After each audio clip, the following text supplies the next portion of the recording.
If you always do what you've always done, you'll always get what you've always got. Henry Ford, I think, said that. And to change, I have found that it may feel like you're driving on the wrong side of the road. It all made sense. I began to understand how the brain actually changes, and that to learn something new will often feel like you're going against everything you believe to be true. Like learning to drive on the wrong side of the road. Change takes time and persistence, but in the end, you will get there. And part of the change process is like learning how to drive on the supposedly wrong side of the road, to which you usually do. And David Riddell says that the priority of your feelings are to keep you safe and comfortable, but the divine priority for your life is to risk and grow. Which will it be? That's from David Riddell. You know, a counsellor friend of mine once described his experience of driving in the countryside of Zambia. And in Zambia, they drive on the left-hand side of the road, similar to New Zealand, where I am. However, the challenge came when he and his wife travelled from Zambia, left-hand side of the road, to Angola, which is on the right-hand side of the road. Right on the border, they had to sort of steer their car onto the other side of the road. Everything in their brain was screaming, this was wrong, this was dangerous, foolish. There was a level of anxiety as they crossed the road at the border. He had to keep saying to himself, keep right, keep right, keep right. And his wife beside him would encourage him and watch out for any momentary lapses of concentration and drifting. Now, after driving for many days on the right-hand side of the road, the brain began to accept this as the new normal. It had created new neurological pathways that kept them safe. It was hard at the start, but with repeated experiences, the brain changed its physical structure. And I'm so glad that the brain is plastic and is not concrete. One of the marvels of modern brain science is the discovery of how plastic our brains are. Plastic in the sense that they can change and learn new ways of being. Learning to drive on the other side of the road is but one example. We can also learn a new language, take up a different career, change our perspective on life. One of my favourite authors around brain science is Norman Deutsch. Now, I probably butchered that name, but that's his name. Neuroplasticity is the property of the brain that enables it to change its own structure and functioning in response to activity and mental experience. Norman Deutsch. Here's another quote.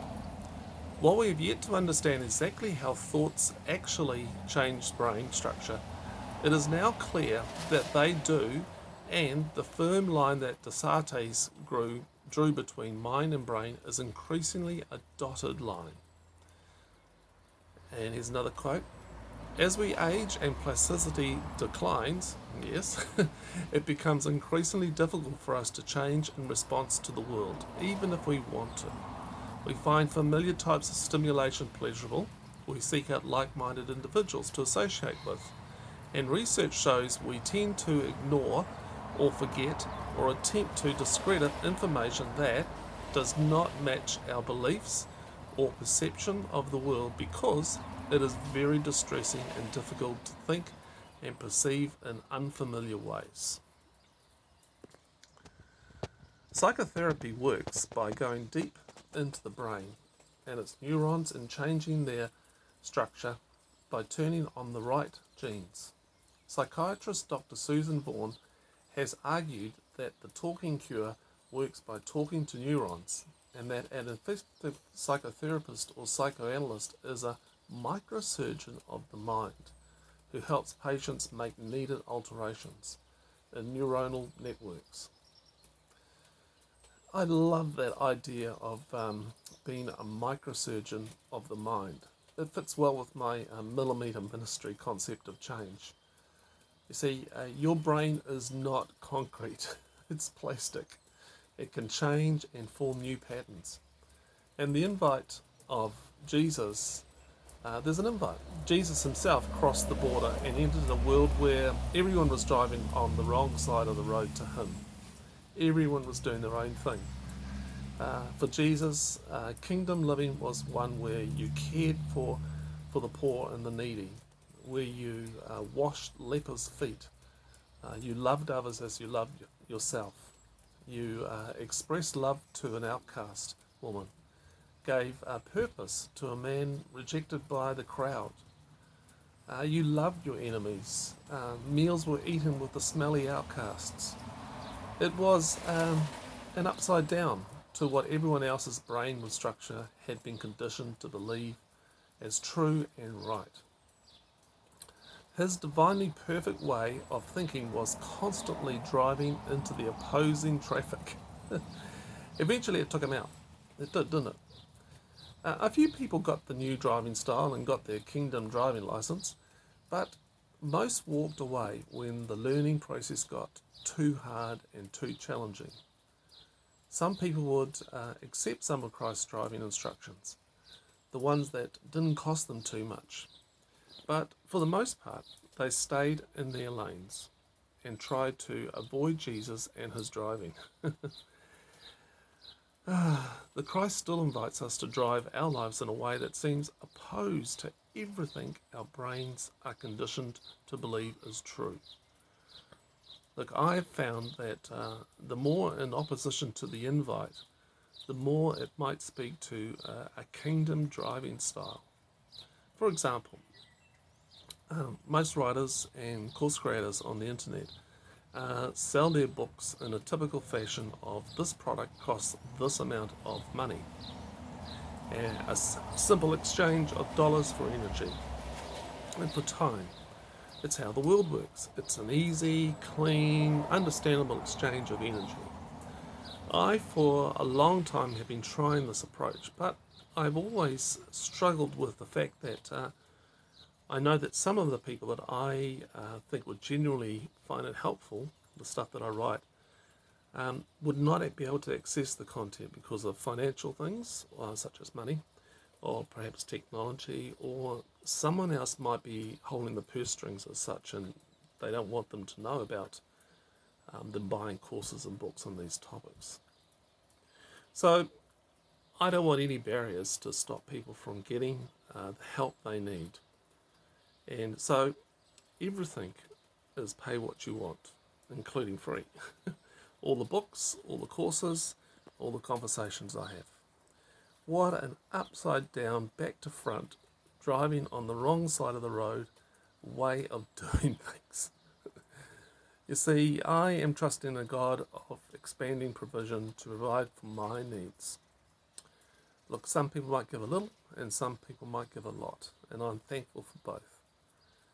It took me a long time of repeatedly training the brain to drive in opposition to some firmly held beliefs. But the freedom of generosity is immense and easy. No one goes away hungry. And I have other driving habits that I think that Christ continues to sit in the navigator's seat and guides me on.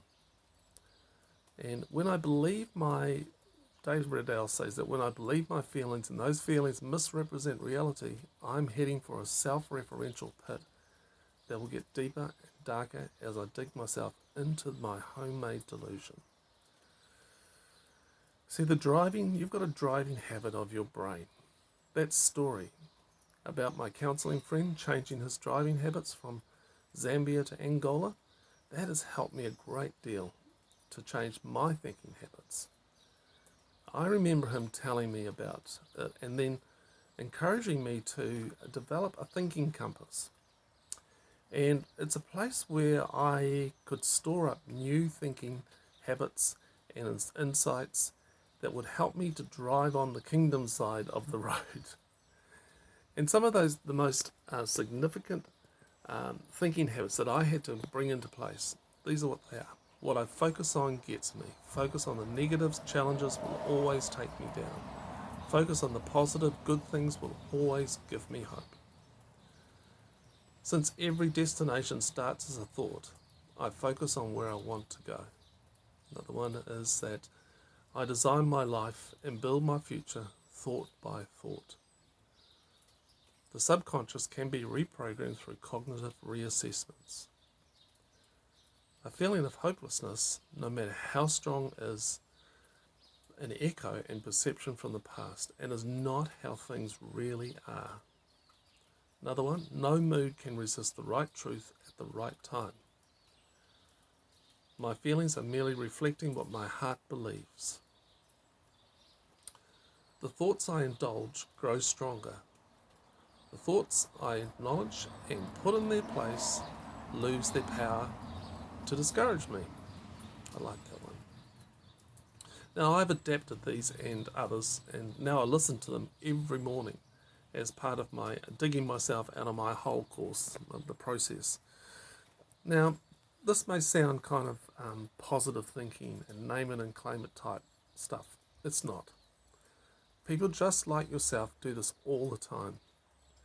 People learn to drive on the supposedly wrong side of the road all the time and make significant, deep, and long-lasting changes. You are the microsurgeon of the mind. And I want to focus on the millimeters. It's a millimeter ministry of brain. In fact, it's more likely a micrometer ministry, the size of one of our little brain cells. It's the repeating of what wires together, fires together. You are the one responsible for the wiring of your brain. And the invite is to change the direction of your life by one neuron at a time. It will feel like you're driving on the wrong side of the road. It really will. Because, in a sense, you are. Your brain will want you to shift back to what feels normal, safe, and comfortable. But over time, with persistence and encouragement, slowly the brain will rewire itself to the new.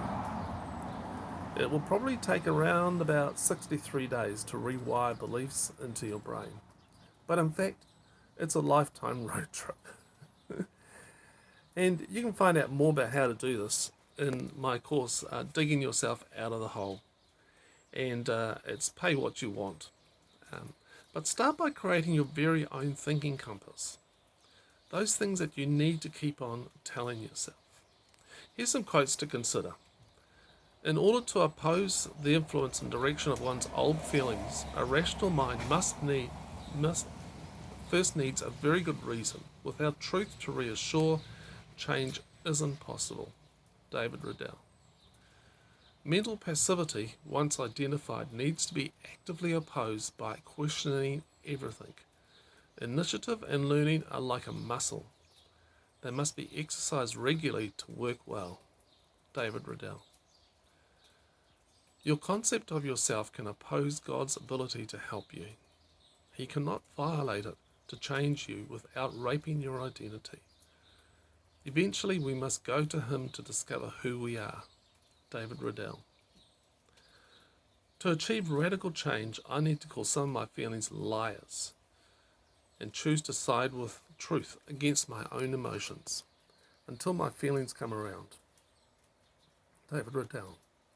If it's been learned, it can always be unlearned, e.g. ways of coping, personal habits, survival kits, and nasty addictions. David Riddell. Believing all of my emotions is the shortest way into the loop of insanity. First the truth, then faith in the truth, then the feelings will come around. David Riddell. Some people will deliberately shoot themselves in the foot in order to get back to familiar feelings of failure because familiar always feels safer. David Riddell. When I believe my feelings and those feelings misrepresent reality, I'm headed for a self-referential pit that will get deeper and darker as I dig myself into my homemade delusion. David Riddell. My feelings may in fact only be leftovers of another time, another place, another person. But Have those feelings ever been told that it's over? That was then, this is now. David Riddell. The priority of your feelings are to be safe and comfortable, but the divine priority for your life is to risk and grow. Which will it be?